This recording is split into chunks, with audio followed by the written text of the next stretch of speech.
Good morning. This is KELOLAND on the go with all you need to know in news and weather as you start your day. 4 fire departments responded to an overnight fire in T. Our KELOLAND news crew was able to capture video of the scene. Lincoln County Emergency Management tells KELOLAND News that the fire started in the attic of a home. The cause of that fire is unknown at this time. The family inside was able to get out safely. Crews from Sioux Falls, T, Harrisburg, and Lenox were on the scene. No injuries were reported during an explosion in a Huron neighborhood over the weekend. The Huron Fire Department says the call came in after 6 o'clock Saturday night. Authorities say it happened in the area of 7th and Utah. Crews arriving on scene found a large fire in a garage spreading to other buildings. Officials say the reported explosions were from propane tanks and ammunition stored in the buildings. Crews were able to put the fire out. One woman is dead after being hit by a semi north of North Sioux City over the weekend. The South Dakota Department of Public Safety says it happened on I-29 just before 5 o'clock Saturday morning. A semi pulling trailers was northbound when it hit the 39-year-old who was walking in the driving lane. She was pronounced dead at the scene. The 53-year-old man driving the semi was not hurt. That area of the interstate was closed for 45 minutes due to the crash. The Catholic Diocese of Sioux Falls is mourning the death of Bishop Paul Swain. Officials say 79-year-old Bishop Swain died Saturday in hospice care after suffering medical complications in recent weeks. Swain was appointed as the 8th bishop of Sioux Falls in October of 2006. During his time leading the Catholic churches of eastern South Dakota, Swain saw the restoration of the Cathedral of St. Joseph. We spoke to him in 2020 as he got ready to retire and hand the reins over to Bishop Donald DeGrood.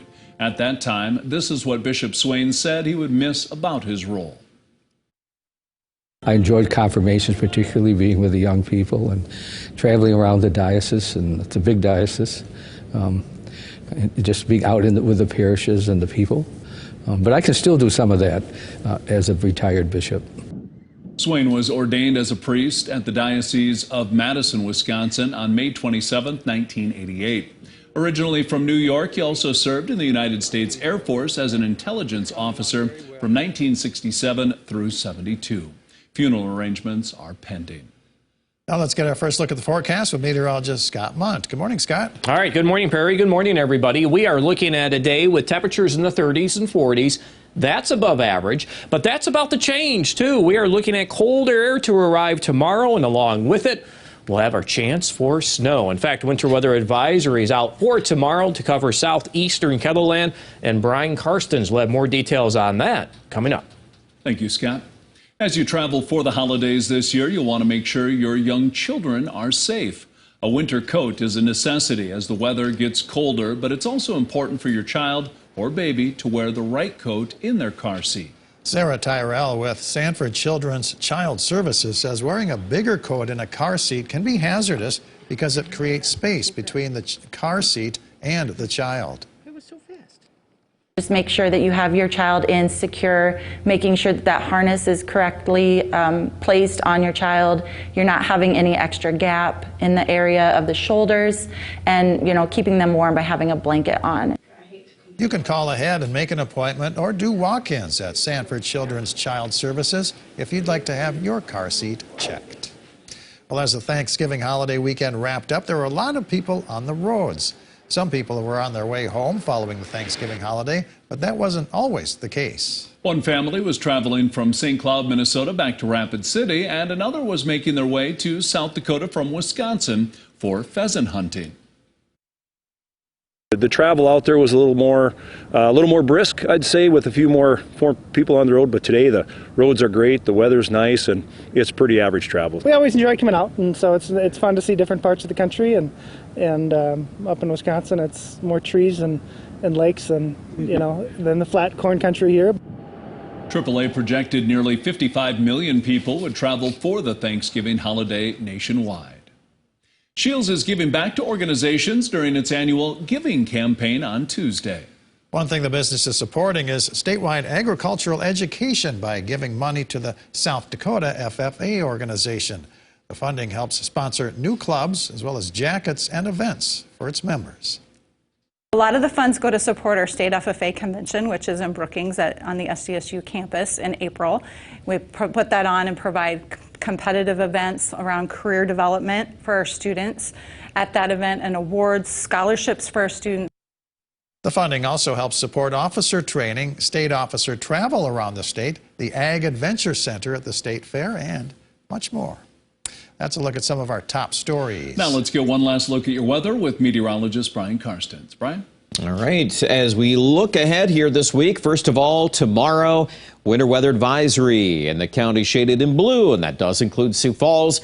It includes a large part of southwest Minnesota, northwest Iowa, and into northeast Nebraska. So Yankton's involved with this, Sioux Center, Iowa, as well as Worthington, Minnesota. Yes, there'll be snow. There'll be some component of wind with it through Tuesday afternoon. I do think on the onset there'll be a little freezing drizzle and a little freezing rain as well. Your best chances of that snowfall, you can see as it's aligned here, Sioux Falls is in that red zone, but it's a little better shot into northwest Iowa. Clearly, things tend to decrease the farther north and west of Sioux Falls that you happen to be watching us. Let's roll through the hourlies here today. We're in the 40s one more time, at least for this segment. Sioux Falls about 46 this afternoon. Folks in Rapid City, you'll be in the mid and upper 30s, but you'll drop later this afternoon. A little snow could peek in on radar here by this evening from Custer to Pine Ridge. And while we're going to brush some snow into the forecast for those areas, they're currently not involved in any advisories. The amounts will be light enough, at least at this point, to stay below that criteria. But even Huron and Watertown could get a little snow out of this deal late tonight. I think the best forcing will set up, though, tomorrow morning, probably daybreak, and then running through midday, Yankton, Sioux Falls, Marshall. That's when your better snowfall rates will occur.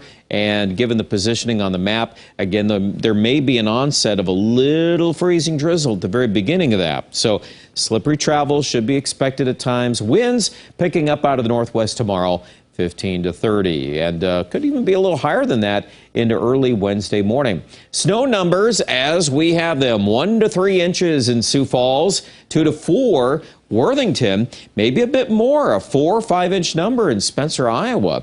Cannot be ruled out. Well, the pattern is just getting started. It looks like this is kind of the week to watch, where things are going back and forth above and below normal weather.